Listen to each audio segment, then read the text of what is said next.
अरे विमला, जरा देखो तो महारानी अभी तक सोकर नहीं उठी है। सूरज सिर पर आ गया है और यहाँ चाय का अता पता नहीं है। सास सुलक्षणा देवी की कड़क आवाज़ सुबह सुबह लॉन से गूंजी। बड़ी बहू नेहा जो पिछले आधे घंटे से रसोई में खड़ी सबके लिए नाश्ता और लंच बॉक्स तैयार कर रही थी, उसने गहरी सांस ली।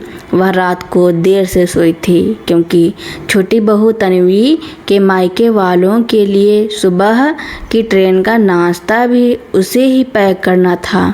तन्वी, जो एक बड़ी आईटी कंपनी में प्रोजेक्ट मैनेजर थी, अभी अभी आराम से उठी और हाथ में फ़ोन लिए बालकनी में आकर बैठ गई। सुलक्षणा देवी ने तन्वी को देखते ही अपनी आवाज़ धीमी और मीठी कर ली। तन्वी बेटा, रात को देर से सोई थी ना, तू आराम कर, मैं नेहा से कहकर तेरी ब्लैक कॉफ़ी ऊपर ही भिजवाती हूँ। नेहा ने यह सुना पर कुछ नहीं बोली। शादी के 4 साल बाद अब उसे इन सब की आदत हो चुकी थी। शादी से पहले नेहा ने एमकॉम किया था और वह बैंक परीक्षाओं की तैयारी कर रही थी, लेकिन शादी के वक्त ससुर जी ने कहा था, हमारे यहाँ बहुएं नौकरी नहीं करती, घर संभालती हैं। नेहा ने परिवार की खुशी के लिए अपने सपनों की आहूति दे दी, लेकिन 2 साल बाद जब छोटे बेटे की शादी तन्वी से हुई, जो पहले से कामकाजी थी, तो नियम बदल गए। अब घर में तन्वी कमाऊ लक्ष्मी थी और नेहा सिर्फ घर बैठी बहू। सबसे ज़्यादा तकलीफ़ नेहा को तब होती जब उसका पति आकाश सब कुछ देखकर भी खामोश रहता। नेहा पूरा दिन घर के 7 लोगों का खाना, सफाई, कपड़े और सुलक्षणा देवी की सहेलियों की खातिरदारी में निकाल देती। शाम को जब उसकी पीठ दर्द से अकड़ जाती और वह आकाश से कहती, तो आकाश अखबार पलटते हुए कहता, अरे नेहा, माँ पुरानी सोच की है और तन्वी तो बाहर जाती है, थक जाती है, तुम तो घर पर ही रहती हो ना, थोड़ा एडजस्ट कर लिया करो। घर पर ही रहती हो, ये 5 शब्द नेहा के आत्मसम्मान को रोज छलनी करते थे। एक दिन रविवार को घर पर कुछ खास मेहमान आए थे। नेहा सुबह से रसोई में पसीना बहा रही थी।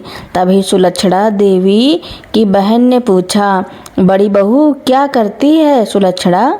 सुलक्षणा देवी ने मुंह सिकोड़ते हुए कहा, कुछ नहीं बहन, बस घर पर रहती है। वो तो हमारी छोटी बहू है जो पूरे घर का खर्च संभालती है, वरना आजकल के ज़माने में सिर्फ एक लड़के की कमाई से क्या होता है।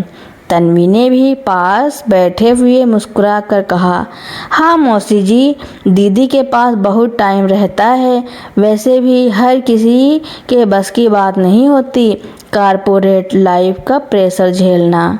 नेहा डाइनिंग टेबल पर पानी का जग रखने आई थी। तन्वी के इन शब्दों ने उसके अंदर सोए हुए स्वाभिमान को झकझोर दिया। उसने अपनी थाली में लगी रोटियों को देखा और खुद से पूछा, क्या मेरी इस मेहनत की कोई कीमत नहीं है? क्या मेरी पहचान सिर्फ इस रसोई तक है? उसी रात नेहा ने ठान लिया कि वह अब और नहीं सहेगी। उसने अपनी अलमारी के लॉकर से अपनी पुरानी डिग्री और सर्टिफिकेट निकाले। धूल झाड़ते हुए उसकी आंखों में एक नई चमक थी। उसने अपनी एक पुरानी सहेली से संपर्क किया जो एक नामी फाइनेंस फर्म में रीजनल मैनेजर थी। सहेली ने बताया कि उनके यहाँ सीनियर अकाउंटेंट की पोस्ट खाली है, लेकिन उसके लिए एक कठिन रिटन टेस्ट और इंटरव्यू पास करना होगा, जो अगले ही हफ्ते था।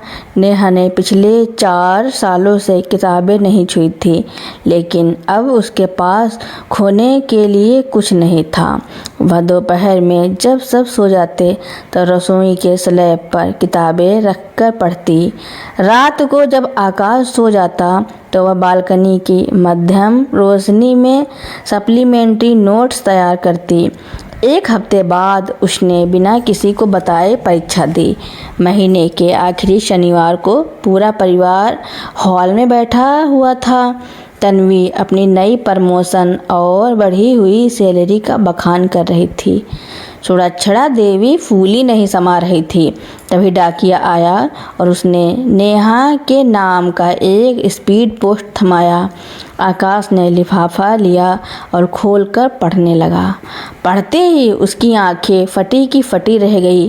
क्या हुआ आकाश, किसका खत है? ससुर जी ने पूछा।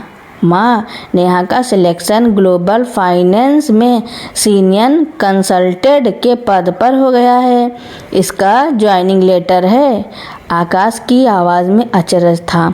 तन्वी ने हंसते हुए कहा, अरे भैया, कोई छोटी मोटी क्लर्क की नौकरी होगी। आजकल ऐसी नौकरियां आसानी से मिल जाती हैं। तभी आकाश ने पैकेज वाले पन्ने को पलटा और बोला, नहीं तन्वी, नेहा का सालाना पैकेज 15 लाख रुपए का है। यह तुम्हारी सैलरी से भी 1.5 गुना ज़्यादा है। हॉल में ऐसा सन्नाटा छा गया जैसे किसी ने रिमोट से सबको म्यूट कर दिया हो। सुलक्षणा देवी का मुंह खुला का खुला रह गया। तन्वी के चेहरे का रंग उड़ गया। नेहा रसोई से हाथ पोंछते हुए बाहर आई। उसके चेहरे पर कोई घमंड नहीं था, सिर्फ एक शांत दृढ़ता थी। सुलक्षणा देवी ने तुतलाते हुए कहा, लेकिन बड़ी बहू, तुमने हमसे पूछा भी नहीं और तुम नौकरी करोगी तो यह घर कौन संभालेगा? तन्वी तो बाहर जाती है।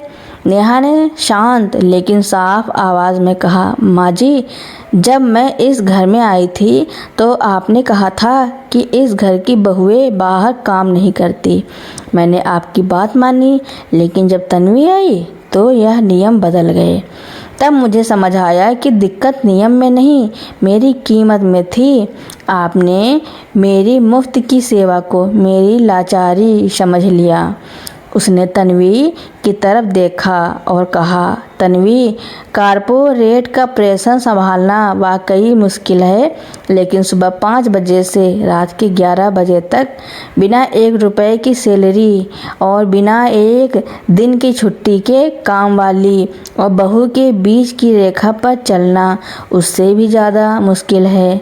दिमाग सिर्फ कंप्यूटर चलाने में नहीं, एक बिखरे हुए घर को समेटने में भी लगता है। नेहा के इन शब्दों ने जैसे पूरे घर को आईना दिखा दिया। ससुर जी ने पहली बार आगे बढ़कर नेहा के सिर पर हाथ रखा और कहा, बेटा, हमें माफ़ कर दो। हमने तुम्हारी खामोशी को तुम्हारी कमज़ोरी मान लिया। तुम कल से अपनी नौकरी ज्वाइन करो। इस घर को अब हम सब मिलकर संभालेंगे। अगले सोमवार नेहा जब फॉर्मल सूट पहनकर हाथ में बैग लिए नीचे आई तो घर का नज़ारा बदला हुआ था। आकाश खुद अपनी गाड़ी की चाबी लिए खड़ा था। चलो नेहा, आज मैं तुम्हें ऑफिस ड्रॉप कर देता हूँ। नेहा की कार जब सोसाइटी के गेट से बाहर निकली तो उसे लगा कि उसकी बंद किस्मत का ताला आखिरकार खुल गया है। ऑफिस का पहला दिन शानदार रहा। 4 साल का गैप होने के बावजूद नेहा के काम की बारीकी देखकर कंपनी के वाइस प्रेसिडेंट बेहद प्रभावित हुए। शाम को जब वह थकी हारी घर लौटी तो उसके मन में एक अनजाना सा डर था कि पता नहीं घर पर क्या तमाशा हुआ होगा। लेकिन जैसे ही उसने घर में कदम रखा, दृश्य बदला हुआ था। घर में घुसते ही उसने देखा कि सुलक्षणा देवी सोफे पर बैठी पैर दबा रही थी और तन्वी रसोई में पसीने से तरबतर होकर रोटियां बेल रही थी। आकाश अपनी चाय का कप खुद धोकर सिंक में रख रहा था। नेहा को देखते ही आकाश मुस्कुराया। अरे नेहा, आ गई तुम। कैसा रहा पहला दिन? नेहा ने कहा, बहुत अच्छा रहा। तभी सुलक्षणा देवी ने अपनी आवाज़ में थोड़ा नरम करते हुए कहा, नेहा बहू, हाथ मुँह धो लो, तन्वी ने खाना बना दिया है, बस सब तुम्हारा इंतज़ार कर रहे थे। नेहा अपने कमरे में गई। उसे अपनी आंखों और कानों पर यकीन नहीं हो रहा था। जो सुलक्षणा देवी कल तक उसे घर में पड़ी रहने वाली कहती थी, आज उनके शब्दों में एक अजीब सा सम्मान या शायद डर था। यह डर नेहा के खो जाने का नहीं, बल्कि उसके हाथ से आने वाले 15 लाख रुपए के पैकेज का था। रात को डाइनिंग टेबल पर तन्वी ने सब्जी परोसते हुए कहा, दीदी, आज समझ आया कि सुबह से रात तक रसोई संभालना और फिर सबका मूड देखना कितना थका देने वाला काम है। मुझसे तो ऑफिस के बाद यह बिल्कुल नहीं हो रहा था। नेहा ने शांत स्वर में कहा, तन्वी, जब काम सिर्फ एक इंसान का कर्तव्य बन जाता है तो वो बोझ लगता है, लेकिन जब सब मिलकर हाथ बटाते हैं तो वो परिवार बन जाता है। शुरुआती कुछ दिन तो बहुत अच्छे से बीते, लेकिन तन्वी के मन में अभी भी एक कसक थी। उसे इस बात की ईर्ष्या थी कि जो नेहा कल तक उसके आगे पीछे घूमती थी, आज वह उससे ऊंचे पद पर थी। एक दिन रविवार को जब पूरा परिवार बैठा था, तन्वी ने चाल चलते हुए कहा, मम्मी जी, अब जब नेहा दीदी भी कमाने लगी हैं तो क्यों ना हम घर के खर्चों को आधा आधा बांट लें। अब तक तो सिर्फ मैं और आकाश भैया ही घर संभालते थे। सुलक्षणा देवी ने तुरंत हामी भरी, हाँ, तन्वी ठीक कह रही है नेहा, अब तुम्हारी सैलरी भी अच्छी है तो घर के राशन और बिजली का बिल तुम संभाल लो। नेहा मुस्कुराई। वह जानती थी कि यह तन्वी की सोची समझी रणनीति थी ताकि नेहा की आर्थिक आज़ादी पर लगाम लगाई जा सके। नेहा ने कहा, बिल्कुल माजी, मैं तैयार हूँ, लेकिन मेरी एक छोटी सी शर्त है। शर्त? कैसी शर्त? सुलक्षणा देवी ने चौंक कर पूछा। नेहा ने अपनी डायरी निकाली और टेबल पर रख दी। माँ जी, पिछले 4 सालों में मैंने इस घर के लिए जो काम किया, अगर मैं उसका हिसाब लगाऊं, जैसे कुक, झाड़ू पोछा करने वाली बाई, कपड़े धोने वाली, 24 घंटे के मैनेजर, तो बाहरी मार्केट के हिसाब से उसका खर्च कम से कम 25,000 रुपये महीना होता है। 4 साल के हिसाब से वह राशि 12 लाख रुपए बनती है। तन्वी ने आज तक घर के कामों में कोई योगदान नहीं दिया, सिर्फ पैसे दिए। तो पहले मेरे पिछले 4 सालों की मेहनत का मुआवजा इस घर के फंड से मुझे दिया जाए।